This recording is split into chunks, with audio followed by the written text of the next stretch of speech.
Welcome to How to Survive with Danielle and Kristine, the show that teaches you how to survive the things that can kill you. Like muzzle velocity. Ooh.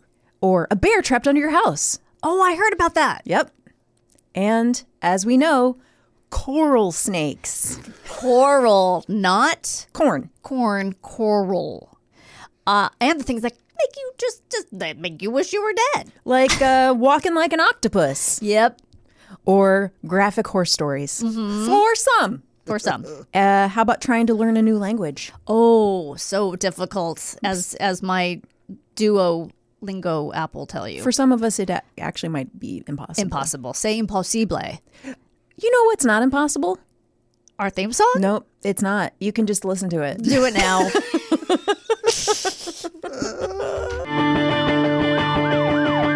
Ground is shaking under our feet. Mountains on fire, flooding in the street. Can't breathe the air, can't fight the feeling. Gobbling down Xanax ain't the way to be dealing. Gotta do better than just getting high. We gotta stick together if we're gonna survive. Ooh, how to survive. Ooh, how to survive. Hello. Oh, welcome to the birthday episode. Aw, thanks. It's Danielle's birthday. She's looking better than ever. It's tomorrow. I know that. But yes, for our purposes. For the sake of the people listening, it's last week. But for the sake of us recording, it's tomorrow. It already happened to those people. It already happened, yeah. When they're listening, you already had your birthday. You already celebrated. Yep, already went to my Pilates class and got my nails did. Did you go crazy with that coffee? Did you get some caffeine in there? No, well, half calf. You hope. I said it a couple of times, and it is written on here, so I'm hoping that it's, I was hoping I'd get here copacetic. early enough to buy a coffee for you. Oh, that's so sweet. But my puppy held me back. Oh, how is your puppy? She's great. She's not biting your nose anymore? Oh, she's biting the shit out of everything all the time. Everywhere all at once. Oh, every bite everywhere, all at ankles? All the ankles. Is she's not a herding dog? No. She's not a herding dog. She's just going through her biting phase. Oh. So we're doing all the things you're supposed to do. She's so cute. She's so cute. Birthday. Birthday, should I open my present? Yes, open your present. Okay. It is a mishmash of many. I like mishmashes. It's a mishy-mash. It's a heavy mishmash. There's take off my there's glasses. one delicate thing in there. All right, should I read the card? It's a Fabergé egg. Unfortunately, Sure. I've converted to Jehovah's Witness, so I don't. Oh, so you don't. He doesn't get gifts. Just that birthday. The gift of Kearin is enough. Wait a second. You got me a Fabergé egg? Yeah, is that okay? Yeah. Those are the valuable ones, right? Yep. Oh, made for you know the what they czar. call them? Eggs, are they? I think regular eggs are the valuable ones. You know what they call Which is more expensive? On Riverdale? They called them Glamourgé eggs. But are they referring to Fabergé eggs? Yes, but they or just gave everything a new name. That's funny. Should I read this out loud or should I read it later? You can if you like. Danielle, I hope for your birthday you will be as happy as a pink cat wearing sunglasses. Just had her eyes done on the front. Oh my God, that's hysterical. So pink cat wearing sunglasses. Sipping a cherry lemonade. Oh, that sounds good. You deserve an amazing birthday and all the days that follow. Hope your day is as fabulous as you. Did someone get paid to write this? Ugh. Love kisses, your pal co-host Kristine. Thank you. That's very sweet. Like, do people get, like, when it's lame like that, Yes. do people get paid? Yes, I've written lame greeting cards that I have gotten paid. Yeah. But they're usually supposed to be, oh my God, something heavy. Oh, two heavy things. Oh, books. Oh, I like books. One is nonfiction because I know you like nonfiction. I do. In my father's house, a new view of how crime runs in the family. So I'm guessing this is the nonfiction? That is. Ooh. Oh, that sounds good. Okay. Winner of the Pulitzer. Yeah, I don't fuck around, Danielle. And Kate Atkinson transcription. She's one of my favorite writers. Okay, great. I've never read anything. I am actually reading a nonfiction book right now called Fat Leonard. About this. I think I heard about it on Rachel Maddow a long time ago. But it's funny because, like you go into your Libby and you reserve a book and you have no idea what it's about. Mm-hmm. And if you look at the graphic, it's like a guy in profile. Basically, this is a Malaysian guy who scammed the U.S. government for years, decades. Okay. He had contracts with the Navy and he would overbill but the Navy knew, but in turn he would like take them to prostitutes and like wine and dine them and all this stuff. But anyway, if you look at the graphic, which I just looked at on my iPad, Yeah. it looks like he's a jazz artist. So I was Fat Leonard. So I was like, I wonder why would I want to read this book about a jazz artist? It doesn't really seem like my cup of tea, but okay. And then I was like, oh yeah, it's that scummy guy. He's a scumbag. Oh no, dark chocolate bark with puffed quinoa and dried raspberries. Oh, that's good. Thank It's you. It's a new. She's got some Trader Joe's objects. Objects. Trader Joe's items coming. I was gonna say I've never And seen that before. I think that's a hot new item. Oh, I love this one. Yeah. And I looked for it last time and they didn't have it. I chocolate. thought you might. Dark chocolate bar. Yeah. I know you're dark chocolate fiend. I am. All right, let's see what else. Maybe this is the. Oh, I think this is probably the. This is the delicate item. Oh, it's it's so cute. It's a little plant with heart glasses. There's like actual on the pot. There's actual glasses on That's the pot. really, really cute, and I hope I don't kill it. Well, you know what? Here's the deal. I'm forcing you to put plants into your life, Danielle. This is a succulent, and then I know that other succulent our friend gave us is dead. So here's what you need to do: put this in your kitchen in the window. Yeah, that's and where the other one was. Like 2 weeks, you take it out of the pot. Yeah, You put it in a bowl. yeah. Put water in the bowl. Oh. Don't water that from the top. That's what I did with the other one. You and butt chug died. it. You butt chug it. It's like a vodka tampon. Yes. I'm going to insert it up the bottom. Yes. And have it absorb that way, and my plant will get nice and drunk. You take it out of that little glass pot. Okay. And you know what? You don't have to keep that pot if you don't like it. No, I think it's really cute. Thank And you. that's how you keep it alive. I love it. I Thank think there's you so much. a little bit more in there. Oh, A couple little more things. my mints. Two different- Yes, my chai tea mints. There's 2 in there. Okay. And the gift never ends. And then my other mints. Thank you. You're welcome. That's so sweet. It's a menagerie I love it. of fun. It's so good. All the good stuff. Oh gosh. We're there going to goes turn the Danielle into a plant tissue. lady. Start with plants and then we'll work our way to birds. Oh, Chris has something to say. Business. Yeah. I've got show business. Yeah. Item number 1 Yeah. is I want to let everyone know that's listening. We're running a special on Patreon for the month of February. Our top tier membership is 50% off. Whoa. So you until the end of February. So you can sign up half price. Listen to everything. Wow. Listen to all our back You guys catalog. missed an insane horse story last week on our bonus episode Yes. that I had forgotten about until I was reading your really funny newsletter today. Oh, thank you. Did then you I see was like- Kearin running? It was so funny. You know, I you didn't see compared this. yourself to an octopus on dry land or something. And so she had this video of an octopus running. It's so funny. But yeah, so I was like, horse story. Oh, yeah. So you guys, you really do want to sign up for Can I read bonus a couple of the comments? on the page about So- the horse story? I do want to say, so to people who like dark stuff, Yeah. you're going to enjoy the February Yes. bonus. To people who are maybe not as into dark stuff, they're not all like February's infamous horse episode. Right. So one person said, don't listen with your kids or your horses. And this other woman, her name on Patreon is Mrs. Dread. Dark doesn't quite cover it. I didn't think it would be anything approaching this level of depravity. I wish I could scrub my brain. I mean, if that's not a commercial, Right? they think they're keeping people away, but I don't think so. I Yeah, think they're- I think that was the best commercial for our bonus episodes we could have gotten. So if you're interested, 50% off. The code is in the newsletter, and I'm gonna.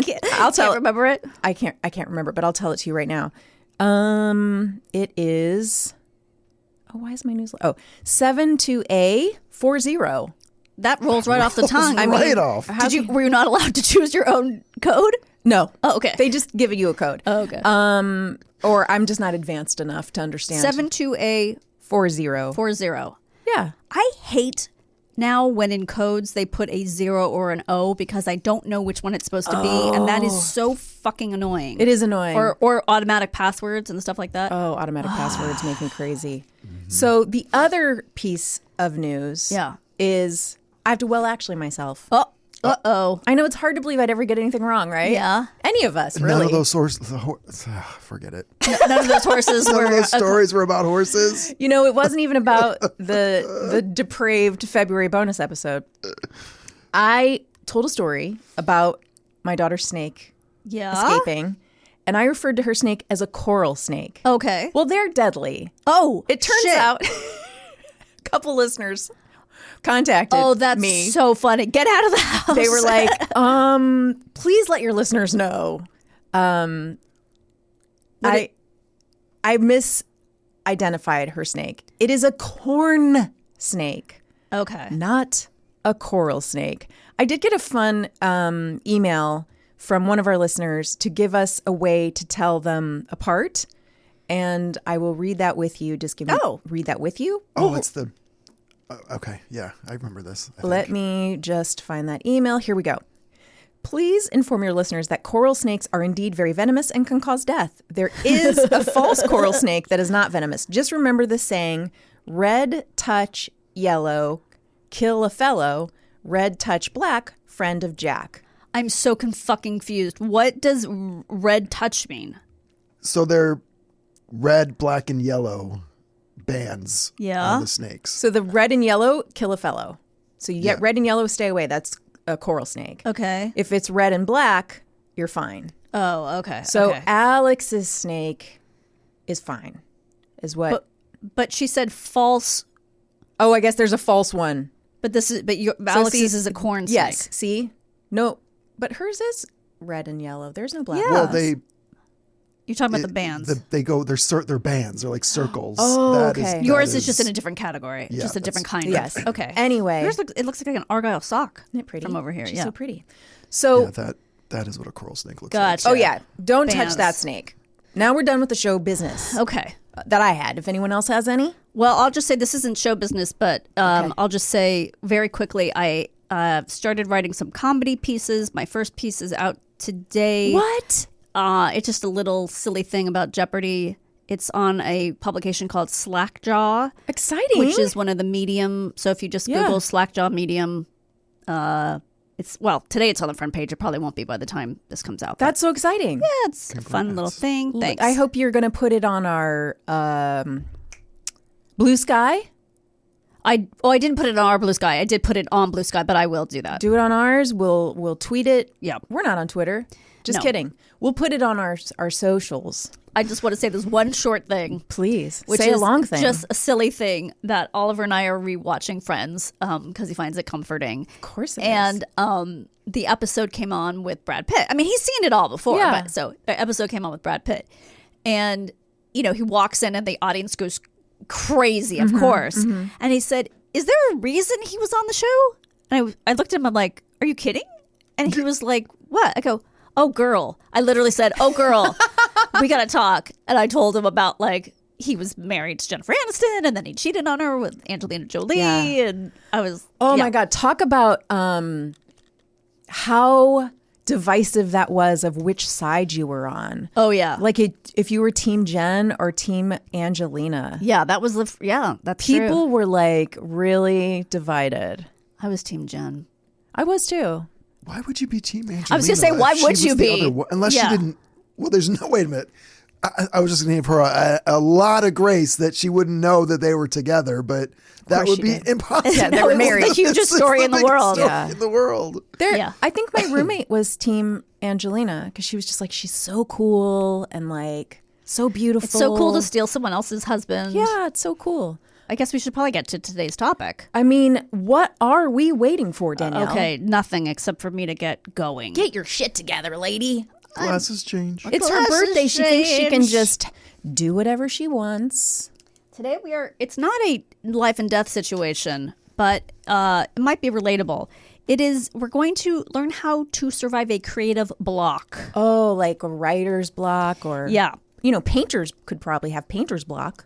Yeah. Yeah, you just sit there and stare and you've got paint on your brush and you're like, I don't know what to do. what the fuck am I going to do? I guess I better just have sex with one of these women. Yeah. That's what like Picasso or Jackson Pollock, you know. Oh, they would use it, and they would call them their muse. I think so. Just like bring another young woman in here. I just saw that. Not my wife. Make sure she's not my wife. Yeah, anybody else but my wife. No fatties. Have you guys seen the episode of The Golden Girls where they all think they're dating this sculptor?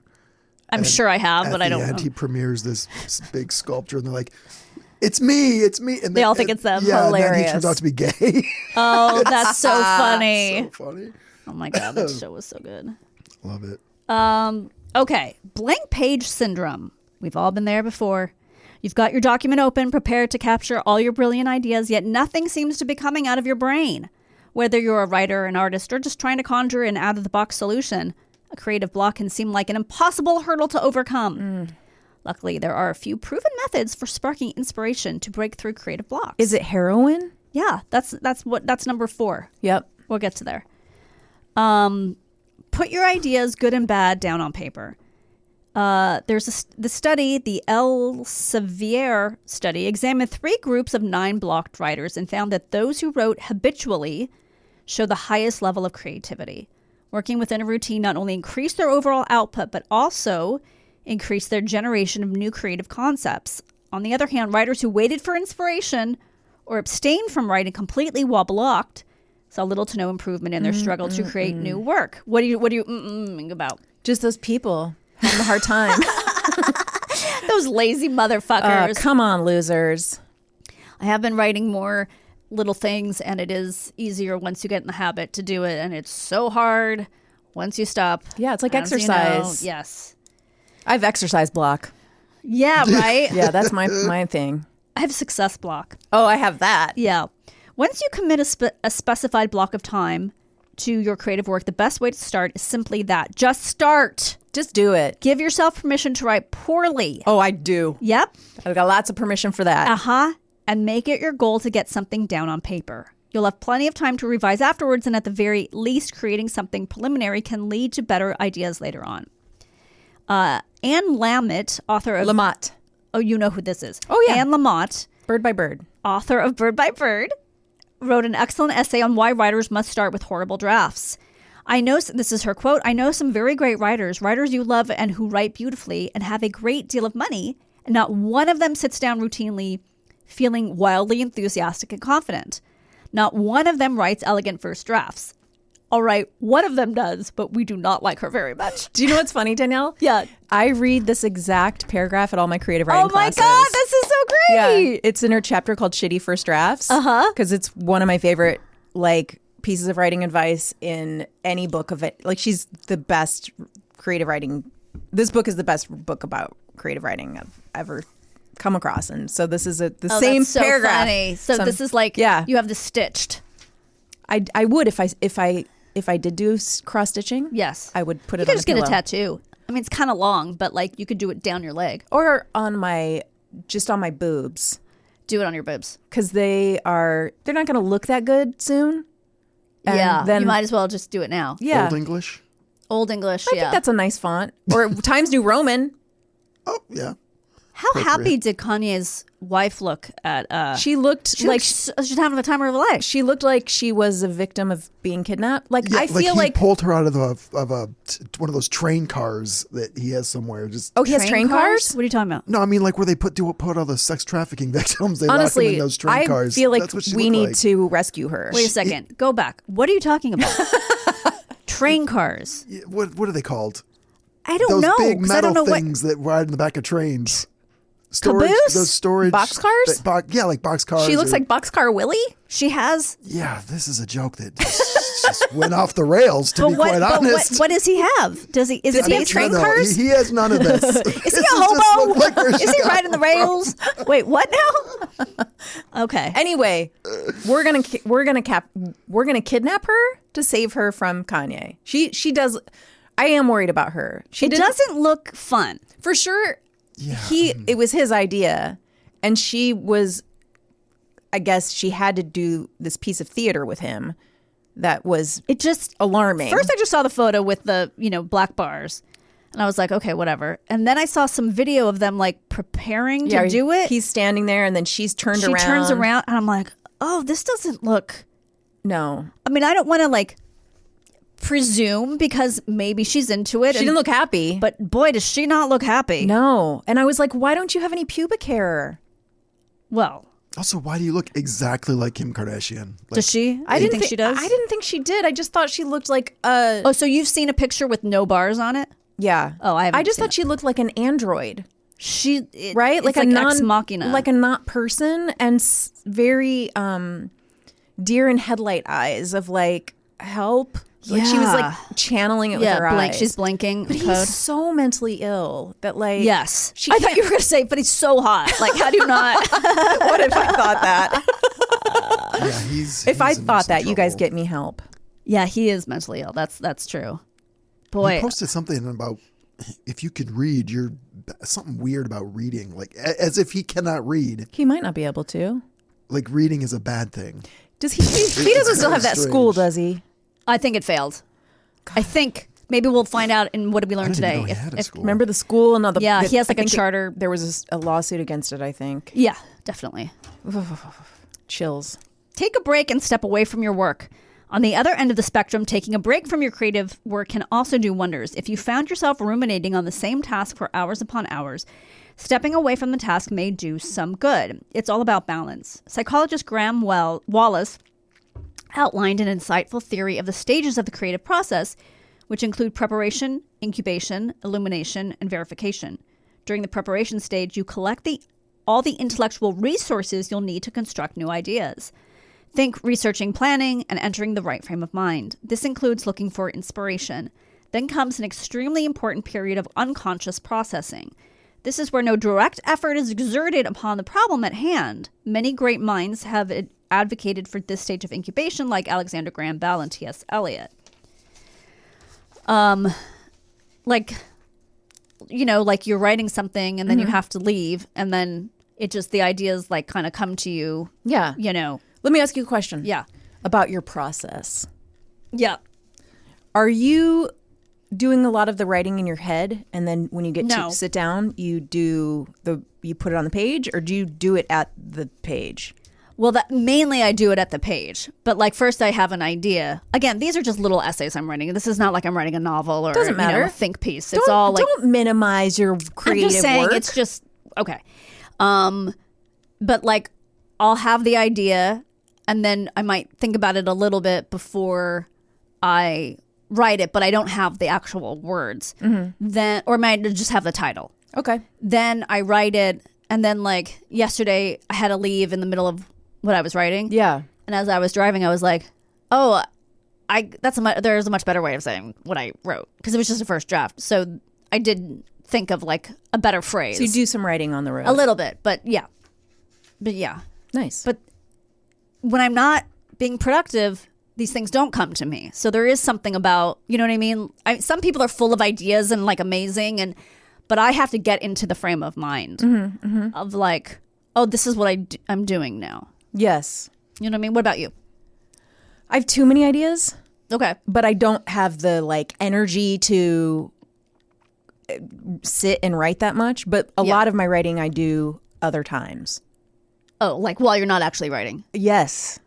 So that's why I never have that blank page thing. Oh, So like I already know when I sit down, wow. Oh, that's comforting. but like not enough to be just going pages and pages and pages. But like it depends what I'm working on. So like because I'm working on a novel and this fiction podcast right now. Yeah. So like if I'm doing the novel and I know, okay, tomorrow I have a couple hours to write, I usually sort of work on the scene in my head as I'm falling asleep.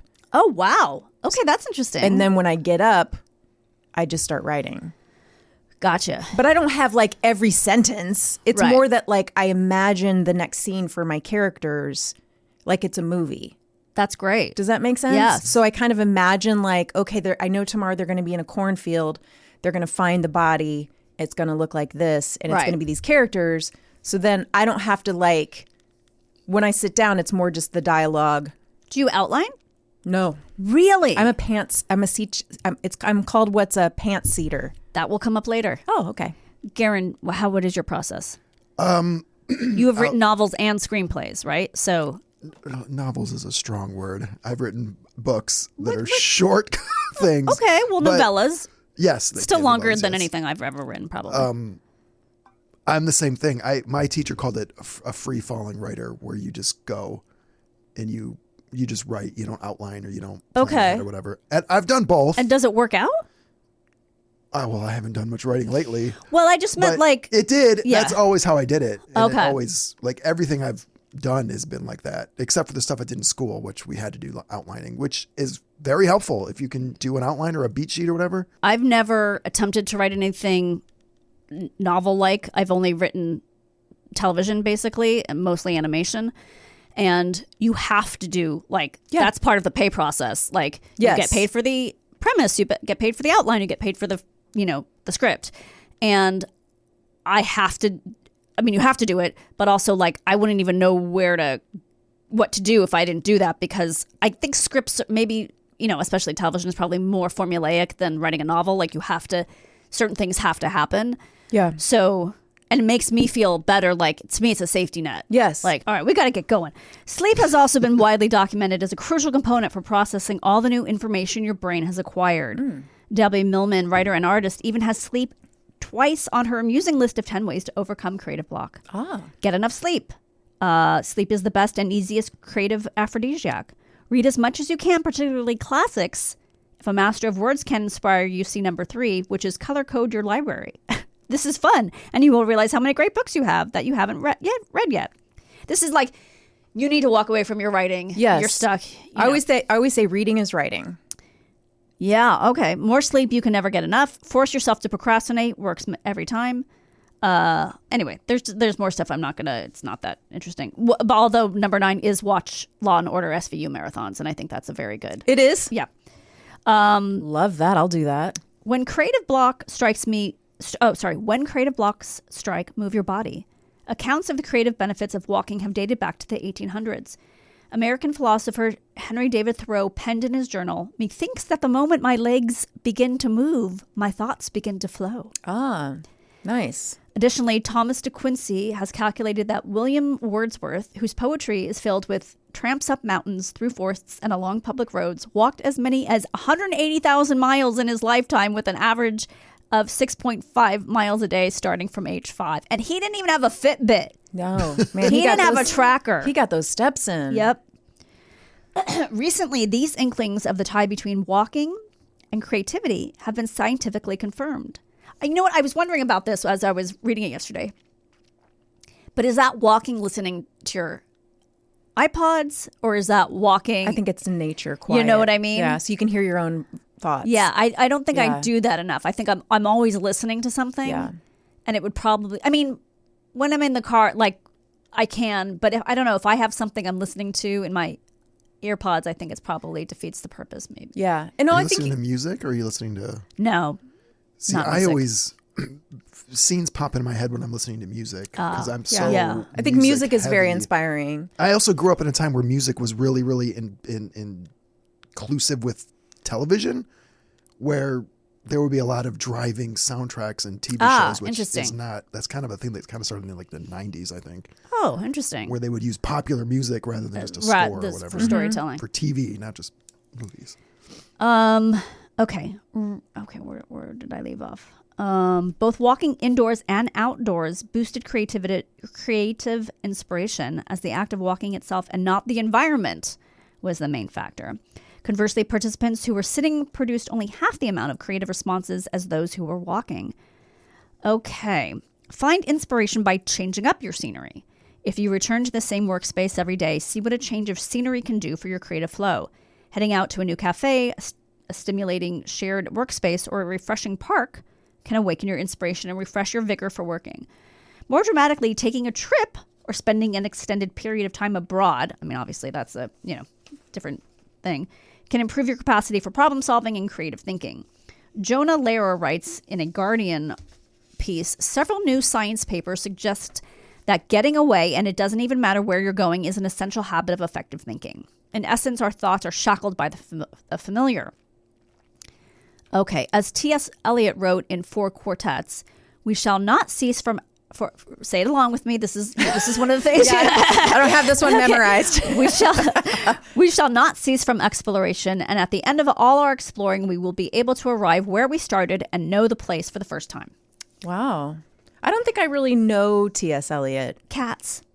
He wrote Cats? Yeah. He wrote all the poems that made up the musical Cats. And He's known as a poet. He's known as a poet, and he's known as like the guy who ruined Broadway. But somebody else adapted it, isn't it? Of course. What's his name? Andrew Lloyd Webber. Yeah, I don't like any of his stuff. Yeah. And T.S. Eliot is known for like, you know, the punctuation, like the words on the page are in a specific. Like if you looked at the page, it doesn't look like a normal poem. Oh, okay. I don't know anything about poetry, so that's all I can tell you. Keep a notebook. I do have many notebooks. For when creative inspiration strikes. I just put things on my phone. Yeah. But I guess it's the same idea. Yeah, I got. No, you can't see it now, but I got.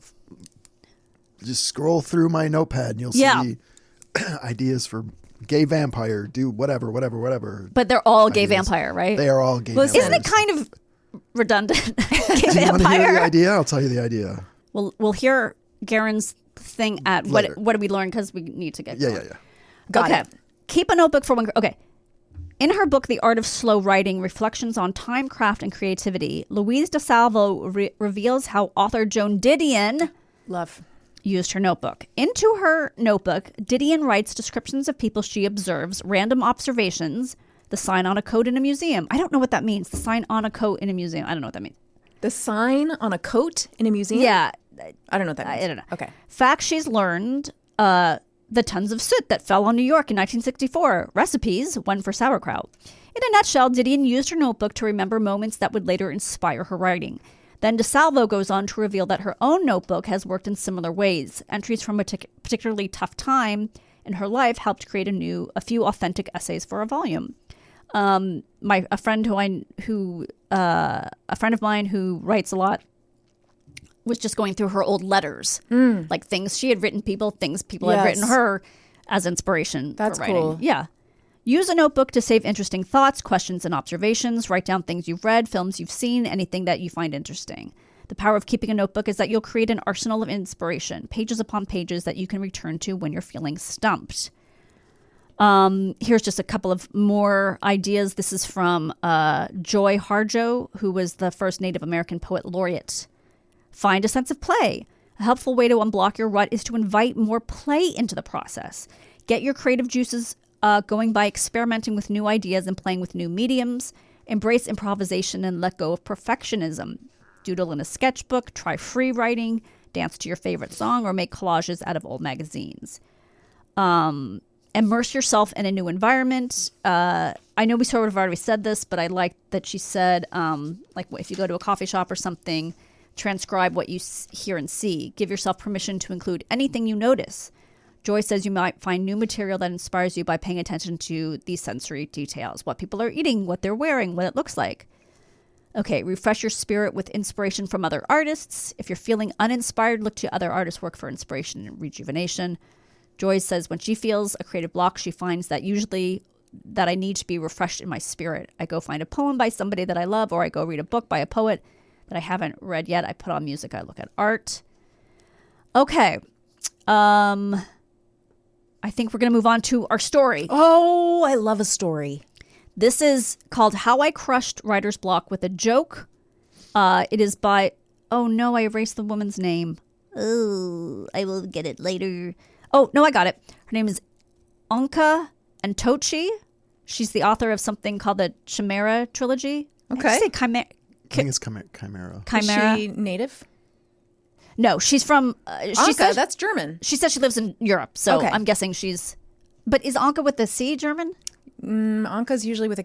Sven's Yeah. mom's name is Anka, but Oh. it's Anke. Yeah, I don't know where she's from, but... Okay. Anyway, so I'm just reading part of it, but she's talking about how she overcame writer's block. Okay. A joke between friends became the Michael effect, a fun way to beat writer's block. Okay, why am I telling you this? Because if I could do it, you can too. And because I need you to understand that despite the fact that I knew nothing about creative writing when I started, the book wasn't a complete failure. Yet because I learned the craft as I went, the first book took me about 6 years on and off to write. So the start was rough, but that's not the important for the story. I only brought it up to set the stage for the second book of the trilogy, Blue Shadow Prophecy. I learned fast that I sucked as a pantser. Some writers have a natural talent to write by the seat of their pants. I don't. What I need to craft a good story is structure. So I think she's more like me. Okay, so after I published my debut, Forget Me Not, I realized I needed an outline for the second part of the trilogy, but like I said, I learn as I go. My initial outline wasn't good enough, so I thought and I improvised until I got stuck. Writer's block hit me, and my mind went blank. I was so frustrated, I vented on Twitter. Unexpectedly, Michael, who loved my first book, offered a playful solution. Name a character after me and kill him. Now, you need to know that Michael was a funny guy who read a lot, mostly fantasy and horror. We'd banter back and forth every week. I know he said it as a joke, but I took it as a writing prompt. Instead of killing him, I wrote Michael into the story. Joking aside, once I created his character, I figured out how to fix some plot holes, and that got my creative juices flowing. He became a pivotal supporting character, complete with an inner struggle, aspirations, and a vampire identity adorned with Guns N' Roses tattoo, modeled after the real Michael. So she goes on, but you don't need to know all that. And then he sued her. Bringing Michael on board not only got rid of my writer's block, but also made the story so much better. It's pretty cool to see what happens when an author and their audience collaborate out of the blue. It proved that the unexpected can spark your creativity. Conclusion, I assure you I'm not special. All writers go through times when they're not sure what to write or feel stuck. Inspiration can come from anywhere, so add it to your work. In my case, it came from an online friend, but you can draw inspiration from a song, a childhood memory, a scene in a movie, a dream. Sky is the limit. So yeah, she never met him. Yeah. She didn't know him. Yeah. I love that. He died. Oh, I know, but he did. She killed him off. Yes, and then he died in real life. Curse. But I thought that was sort of cute and That's wonderful. And it is true. Like when I'm writing, what I tend to do, my procrastination thing is I'm on the internet, right? So I'm like looking at news stories or I'm looking at Facebook, anything to get an idea. Yeah. But sometimes it's to get an idea. Sometimes it's literally just because I'm killing time. Sure. But oftentimes that will spark something. Yeah. Like you see one of those little reels on Facebook that sparked something. I just wrote for another humor piece that may or may not be accepted, but just like silly things, it just can help. Or even like when I'm writing game shows and I've run out of ideas and I just go, oh, okay, there's that could be a question, that could be a question, that could be a question. Yes. So yes. you just have to look for inspiration anywhere. Yeah. Steal. The greatest writers steal. Not other people's like book ideas, No. but like in the book we just read. Yeah. Colored television. Yes. Don't do that. No. Don't steal a whole idea. Don't steal a whole idea. Or like Yellowface. Yes. Don't steal a dead person's book. That will actually not work out. No. It goes badly. Yeah. In both backfires. scenarios. I think in both scenarios it does go Yes. badly. Which is a good lesson. Yeah. But in real life, most ideas are going to come from your own life. Yeah. Or from things you read or places around. The inspiration is all pretty real. So, Yeah. just write it down when you think of it. And the more you're in the practice of doing it, I think the easier it becomes. This is true. When you get in the practice of like really sort of paying attention, the ideas are everywhere. And the idea is that this is not just about writing. We know that the audience isn't all writers. It's just kind of about anything in life. Just got to get in the habit. Yes, it can be about photography. It can be about painting. It can be about whatever sort of creative hobby you have when you're looking for inspiration. Yeah. Maybe right. you knit Maybe you do. and you're looking for new patterns. Yeah, maybe you pee, which is what I need to do. So we will be back right after this. Can't wait. Chillo. Welcome back. Welcome back. How are you? You know what? I am doing great. Good. Why not? Why not indeed? What's the other option? Fall apart? Yeah. Done enough of that. Yeah. I'm going to start doing that tomorrow on my birthday. I'm just going to start falling apart. You mean physically? Like things are just going to fall off of you? Yeah, it's going to be like the substance. Like shit's just going to keep falling off of me. One of your fingers is going to rot? Yeah, and then my back is going to open up and things are going to spill You're not going to make me like sew it up with a shoelace, are you? Yeah. The first half of the show, we Yes. talked about how to survive a creative block. And now we're going to talk about how to survive creating a language with our return guest, Oh, boy. Stephen Kearin. Hi, Stephen. Hi. Steven. Hello, you guys. Thank you so Welcome much back. for coming Thank you. back. Thanks for having me back. I didn't burn any bridges, or at least No. they've been rebuilt. So that's If you good. Yes. did, we've forgotten. We've forgotten. You're right. Let bridges Well, be is burnt it bridges. is it infrastructure week yet? He hasn't pulled that yet, has he? Remember last time every week was infrastructure week? Yes. Now it's tearing down the infrastructure. Right. Right.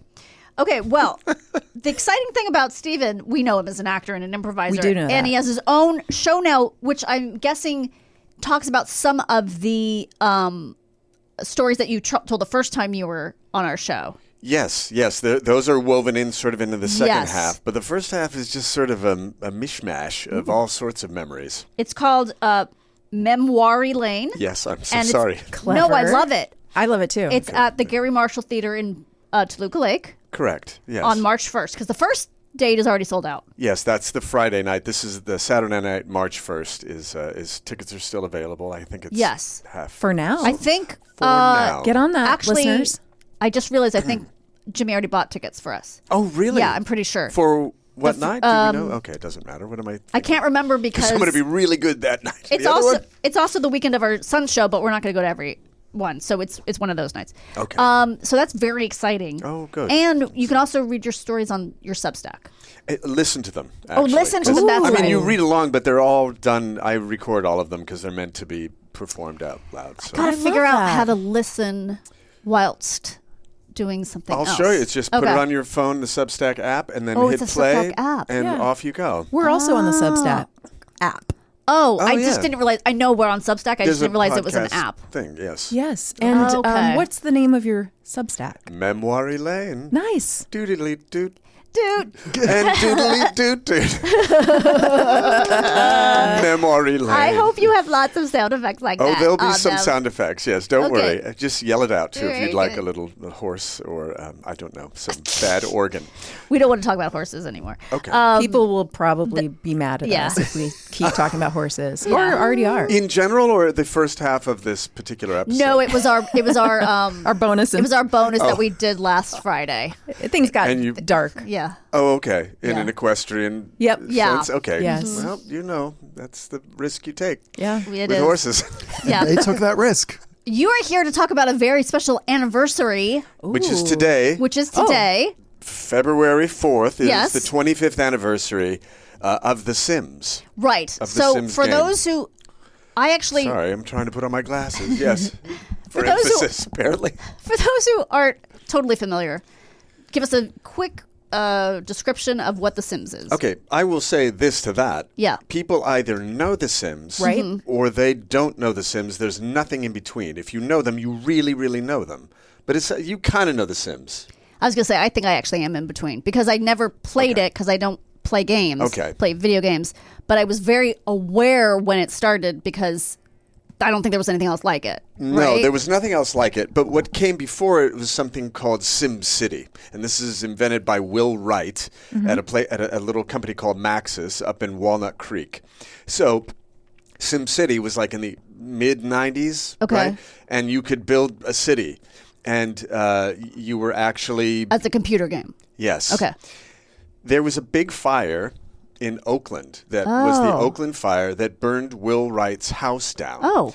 He was in the process of rebuilding a new house and putting things in it, and that gave him the inspiration of like, who lives in Sim City? So he first invented Sim City, and that was the birth of the Sims, who would live in the city. So he created these little people.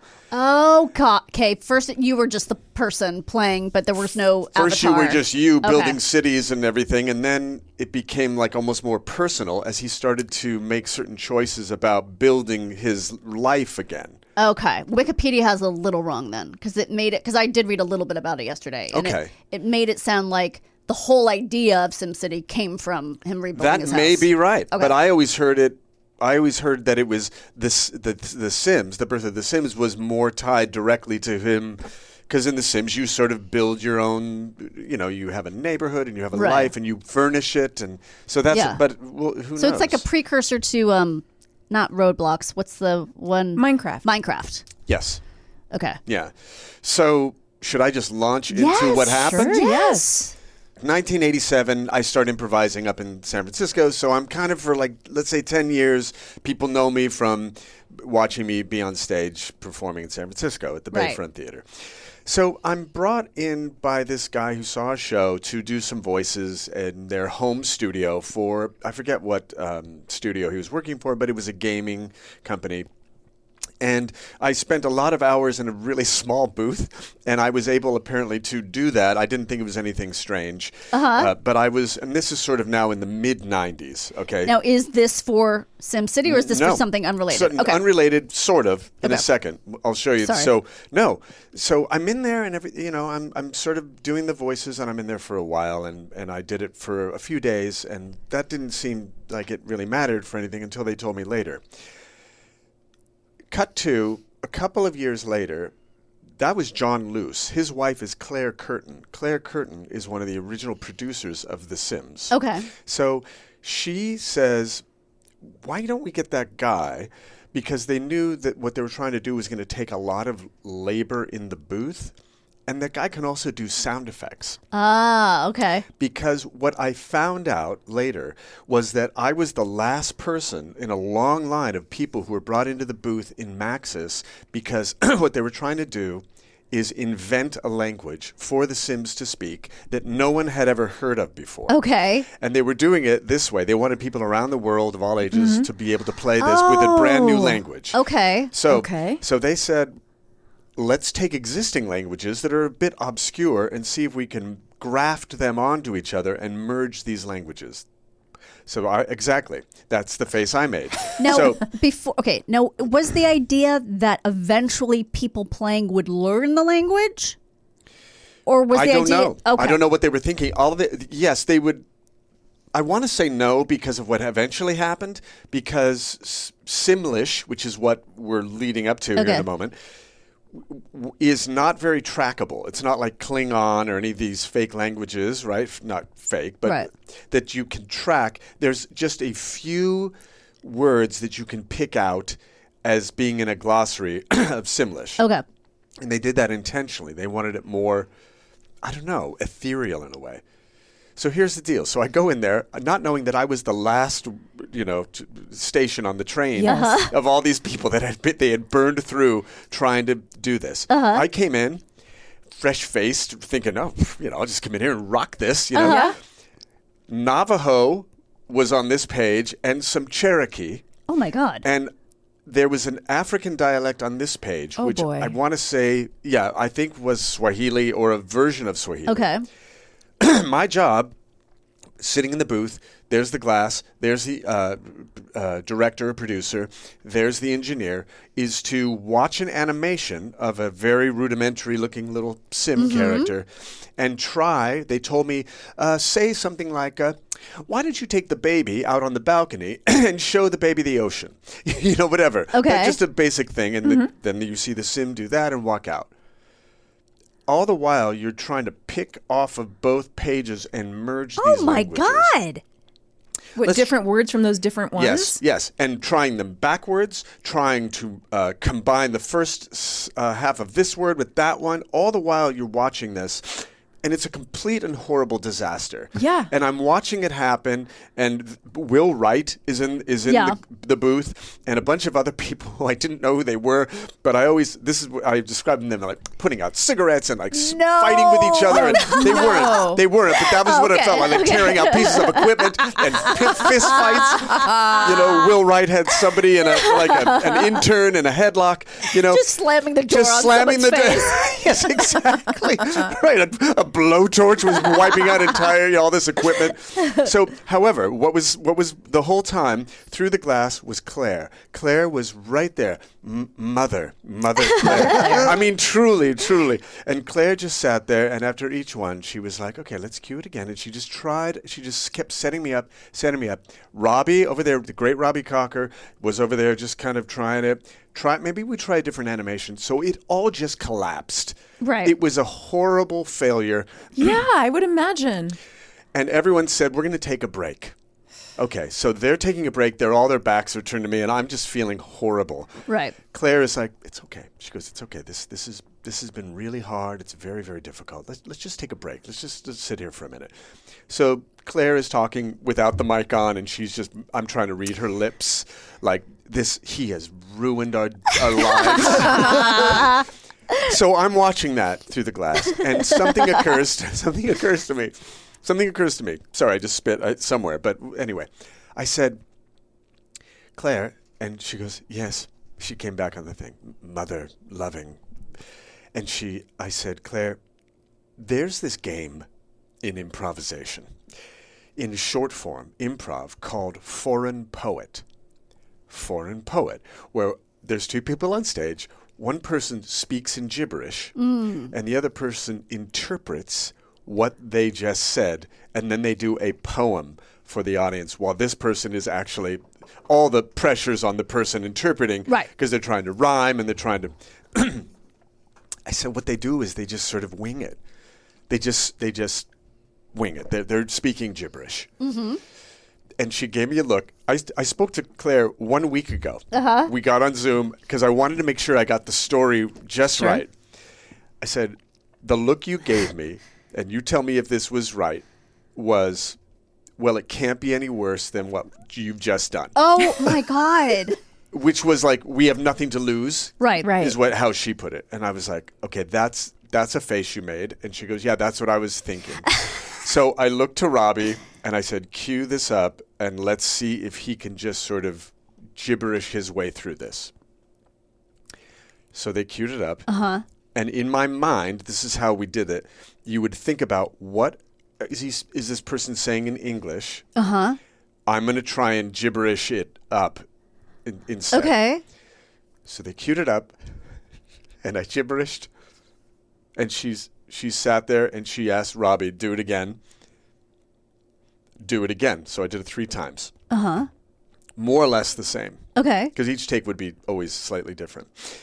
And then I said to Claire on the phone call a week ago, I go, and you touched your chin. You touched your chin like this just might be crazy enough to work.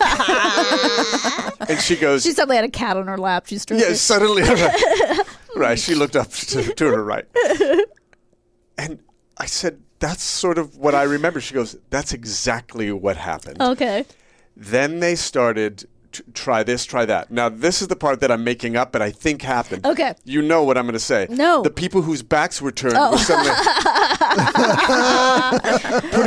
putting joints out. The hookah was put away. Fist fight. The intern. Yes. The fighting stopped. The record scratch. Yeah, everyone turns and cries. Right, exactly right. And they came to the glass. But I remember Will Wright was there talking to her, and they would direct me. Try this, try that. Drop that. Do faster. That sounds too Swedish. Okay. Come back, try this.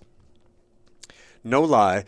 After about 5 minutes of doing that, and I am just sweating bullets, I'm like, God, does this appear to be working? It appears to be freaking working, what we're doing here. Right.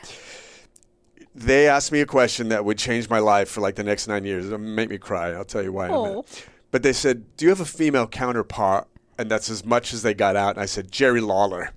Jerry Lawler can do this. Okay. Jerry Lawler.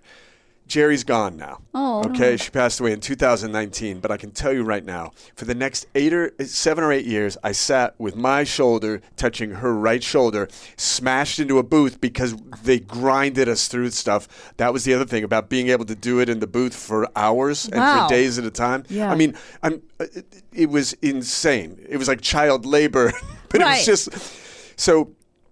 But I just spent those years trying to keep up with the genius of Jerry.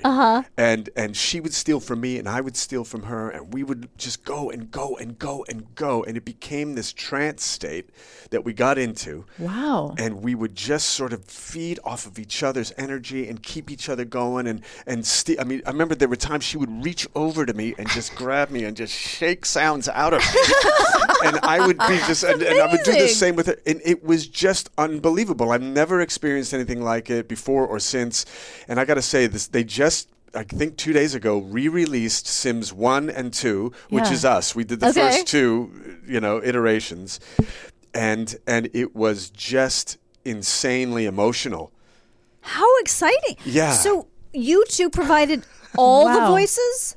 Sims 1 we were the main voices. Sims 2, we were the main voices, but by Sims 2, there was like Nikki Rapp joined as the little kid voice, and she's like, you know, she's got this little funny, and so they're picking up stuff. They're picking up words here and there, like sul sul is like aloha, it's hello and goodbye, or dag dag is a hard goodbye. Vitash, I think, is thank you. There's nubu is baby. So did you write all this down?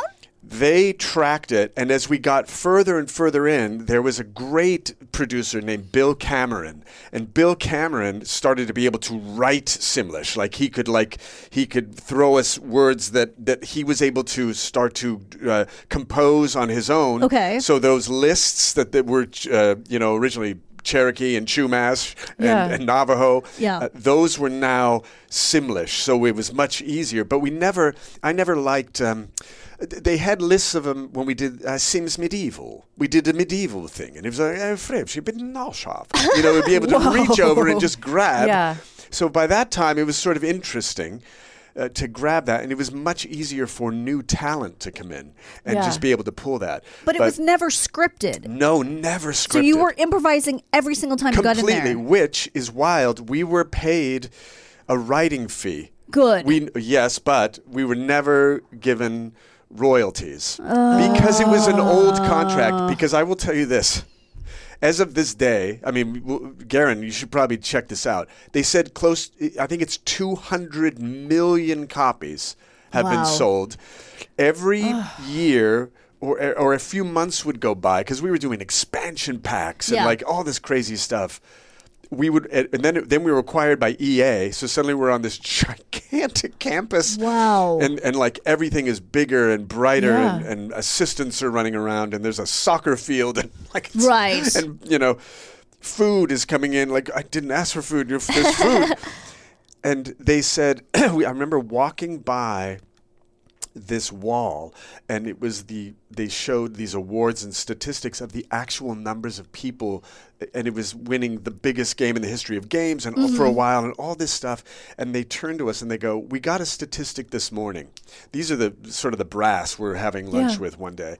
And they said, there is no time during the day or night, 24 hours a day, 7 days a week, year round, that your voices are not being heard nonstop around the planet.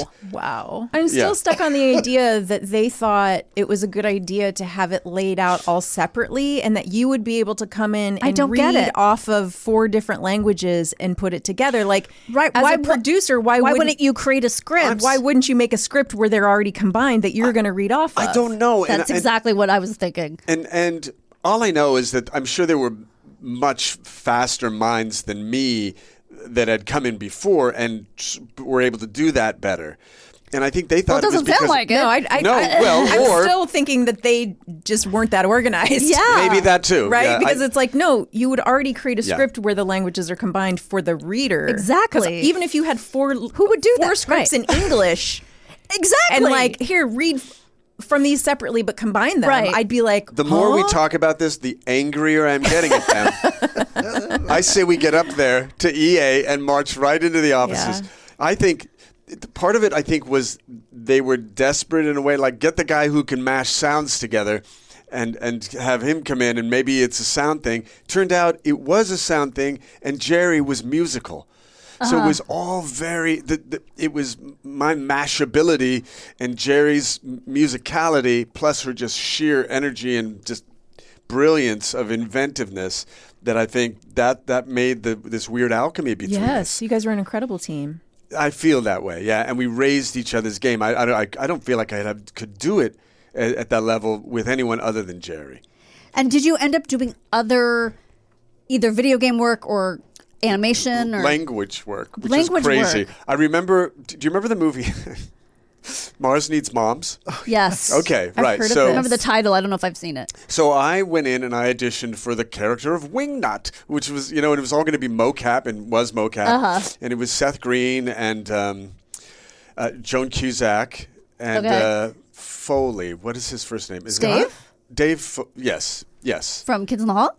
No. Oh, Scott Foley? Scott Foley. I'm getting it wrong. Mars Needs Moms. I'm so sorry, That's Karen. Scott Foley. That's It's not Foley. It's Fogler. Dan Fogler. Oh, there you go. I'm sorry, Dan. Is it Fogelberg? It's Is that 70s musician Dan Fogelberg? Dan Fogelberg, yes. The leader of the band is tired, and his eyes are growing old. Wow. Okay. So Nice pool. thank you. Reach back. I went in and auditioned for that because I had done a bunch of animation mocap in the Bay Area, blah, blah, blah. I went in, I auditioned for Wingnut. I didn't get Wingnut, but on the drive home, Simon Wells, who's a dear, dear, dear friend to this day, and his entire family, we're driving home. He's, I guess, in the back of a car because he called me. He goes, I'm looking at your resume. I'm sorry. Wingnut is Kevin Cahoon. We've cast him. It says here you did something with Simlish. Tell me more about that. So I told him, he goes, do you think you could create 2 languages for the movie? Martian languages. The Martians that live on the surface and the Martians that live underneath. I said, yes. Yeah. I believe I can. So I became, for that movie, I wrote the Martian dialect for that movie. How fun. For both, and it was crazy. My walls were filled, and I was the one writing it this time. We did we did a session with the actors, the main actors. Elizabeth, someone also. McGovern. It's Elizabeth McGovern. No. Taylor. It was Elizabeth Taylor. I knew it. Right near the end. She had a very... Wasn't she in the Flintstones movie? She could have Gave been you in a this. giant bottle of white diamonds. Darling. In for payment. Right. She took off... Thank you. She This is ripped for a you. brooch off. Buy a house. So I'm... Harnois? H-A-R-N-O-I-S? Yes, Elizabeth Harnois. Thank you. So they all got in the booth, and I was directing them, just do some sounds. We did gibberish. Yeah. I took that, and I used it as the base, and I was able to create those 2 languages. I had giant... cue cards for people to go, because if you're wearing a cloak and mocap, you're invisible, so they're just reading it off of there. And they all did amazing. Mindy Sterling played the Martian leader. She did not need any cue cards because all I had to do was point, and she would flip the switch and rip it to shreds. Yeah. She was so brilliant at gibberish language. Oh, that's so cool. So I can tell you, everyone else did awesome. Yeah. But man, I just and once in a while I'll like throw in that word, throw in that, throw in that. Her character, I remember the word for it was like the leader or the great leader was Sata. So I guess I wanted it Satan, so I just dropped N off the end. Say Umber Sata was this big thing they did where they hit their foot on the ground and did Umber Sata was this. I also was doing choreography for them. Jeez. And so if I needed her to drop in 3 words, that's all I had on that card. Like, when you feel ready, drop in Kearin. And she just would whip Kearin halfway through and just tear it to pieces. So did you... I'm fascinated by this. Did you... I have one more, but go. Oh, I'm sorry. No, you ask now because it's what that led to. Okay. Did you write it in English, like you're writing a script, and then translate it? They told me what they wanted said, and then I just started building it. Like you had mentioned that eventually, why didn't they just write it out? Right. Eventually, I wrote it out. Okay. I remember one morning, I'm working around the house, and I'm listening to, NPR Saturday morning, and they're interviewing the guy that created this language for Avatar. Okay. And he is straight out of academia. He's a linguist. He's this lauded dude who's just like, right. And That's I'm so listening to that, funny. and I'm thinking, and I remember saying to my wife, I'm like, I'm fucked, man. Like, if they're to ask me, I'm like, I'm from Van Nuys, and we just fucking made it up, man. We're just fucking making noises. Hey, you want to hear a horse? And it's like if they were to ask me, I was like, what are you talking about? Where's Cambridge? It's like, what do you mean? What's a consonant? What's that? So, umlauts? What the fuck's an umlaut, dude? Are you okay? Is that a made-up word?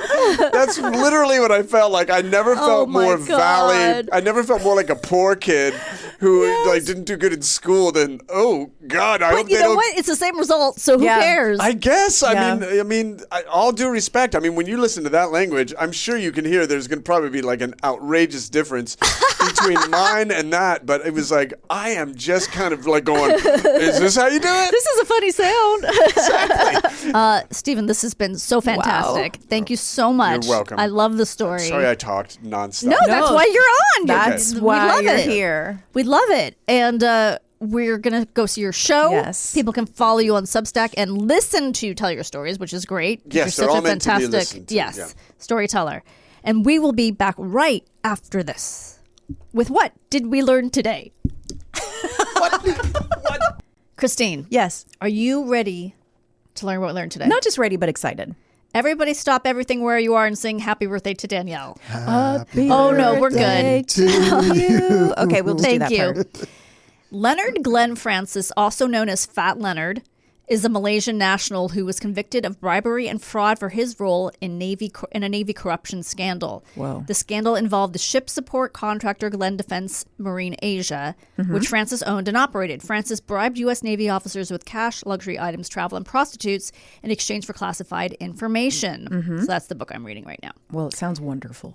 Writer's block? Try writing. Kanye West's Donda Academy, of course, named for his mother who Yes. died from getting a botched Bad plastic Surgery. surgery in Mexico. A Christian private school in Simi Valley, California, closed abruptly in October 2022 after West made anti-Semitic comments. The school is currently listed as closed by the California Department of Education.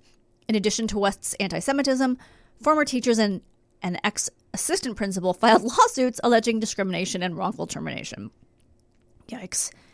Can't write? Try a nap. Add it to your daily schedule. Keep a notebook. Write everything down. Anything can spark your next great story. The Sims video game series has sold almost 200 million copies worldwide. This makes it one of the best-selling video game series of all time. Wow. I really wanted him to have a back-end deal. I know that. I know. I didn't want to be negative, but that kind of stuff drives me insane. The 2011 film Mars Needs Moms tells the story of a 9-year-old boy named Milo who sets out to save his mother on Mars after she's abducted by Martians. I feel like that was a good movie if I remember it right. It was pretty good. Don't think I ever saw it. The Na'vi language is a fictional constructed language originally made for the 2009 film Avatar. In the film franchise, the language is spoken by the Na'vi, a race of sapient humanoids indigenous to the extraterrestrial moon Pandora.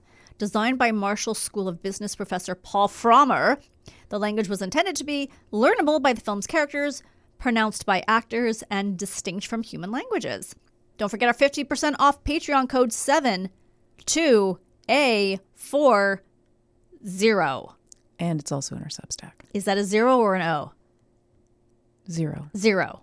Okay. I think I said 0. Yes. Did you type 0? Yes. There's something, I just can never tell. All right, thank you. Sorry about that. Did you want to tell us about your book? What was the thing you were writing? So I'll just jot down ideas that Yeah. pop to my head, and this one I had forgotten all about. So this is exactly what I wrote: gay vampire. That's the idea. Okay. Drive, Lost Boys. And here's what I guess is the log line. Closeted, naive college student meets sexy, dangerous boy. Turns out he might be a vampire. Murders in the area being investigated. Super sexy stuff. Kearin, I think you've got a license to print money. I might. Was this when you ate the 1,000-year-old piece of bark or whatever that was? No, I don't know where this was because I was messing with it. It doesn't say when I actually wrote it. Oh, that's so funny. Mood, like Drive meets Lost Boys. Caroline Love Glow music triggered idea. Is that a band? I'm guessing it's a singer? Caroline's Love Glow? Did someone else get your phone and start No, typing I ideas? think Kearin was very high. Yeah. Look, I think the idea is good, and I think you should write I think it. it's a good idea to write super sexy stuff. Super sexy stuff. Super sexy stuff is hot. Yeah. I don't mean like super sexy I don't stuff. mean hot like it gets me hot, although it does. Oh, you I mean it's in right now? It's like people want to read it. Yeah. Yeah, I should revisit that. Is this for a book or a screenplay? It just says it's in my writing ideas. He doesn't know. He So it could doesn't be- know. it could be doesn't He even doesn't know. know It could what be he's anything. doing. No. No, look at these are all different ideas. Holy also. moly! Oh, that's impressive. That's a lot. Yeah. That's a lot of ideas. Yeah. All right. Chock full of them. Yeah. Danielle, I have a question. Yes. If you would like to share, do you have plans for your birthday? Honestly, no. Well, a friend is taking me out, and another friend is taking me out another day. But for my actual birthday, I think we're just going to lay low, maybe get some takeout. Do you have a takeout place that you love? There's a place near our house called, I always get it wrong, it's called K-Bob, but it's K like Q-U-E because it's Hispanic people own it, but it's Mediterranean food. So Love it's it. K-Bob. Yeah. I like that. That's fun. And it's really good, like Yes. really good salmon. And I mean, Oliver and I get the salmon, and Jimmy gets beef or chicken or both, and he likes that too. So maybe that place because we can just walk there. Do and they- get it? Is there more of a Hispanic influence on the recipes? No, or is I it don't think so at all. I don't know what They just the- own it and make I Mediterranean guess food. so. I don't know why. It's clever. The title, is. but and no, it doesn't seem the food doesn't seem Hispanic at all. It's just Mediterranean food, but it's really good. You know, hummus, rice, really Yeah. good French fries, like all that good stuff. So I think we'll do that. I'm gonna get my nails done and go to my Pilates class. Like just Oh, you know what I'm really excited about? Tell us. Well, it just so happens that Wednesdays, which is my birthday, is the day Real Housewives of New York is on, and tomorrow will be the second half of the reunion show. Oh boy. So that I'm going to treat myself to some real junky Nice. television. Yes, We should get a Real Housewife on here. I think we could do it. we've met a couple. We Chris and have. I, because they were on the Old dish. school. The Kim Zolciak. Zolciak, Two yeah. phone. Two phone, yeah. And my favorite, Countess Luann. Oh, Don't be tardy for the party. Yeah, but you know who else we had? We No. had Oh, I can't think of her name. begins with an N, doesn't it? Oh my gosh, the really famous one Yes. from Atlanta. Nene? Nene. Yes, Nene Leakes. Nene Leakes. Nene Leakes. Did we have Ramona? No. Why did I think we had Ramona? No, we only had people from Oh no, Countess Luann was from New York. Yeah. She was so pretty. She was big. Oh. But anyway, Well, tell us, give us all the gossip. there was an explosion in the last episode. It was insane. But I'm not going to get into it because you don't care because you don't know these people, but it was really good. So the second part will be tomorrow of the reunion. Well, I'm excited for you because Thank that you. feels like a perfect thing to do on your birthday. Doesn't it? Just Yes. lame. Just kind of sit there and No, yeah. that's like, I like that kind of stuff. Me too. Well, enjoy it. Thank you. And until next time, remain calm.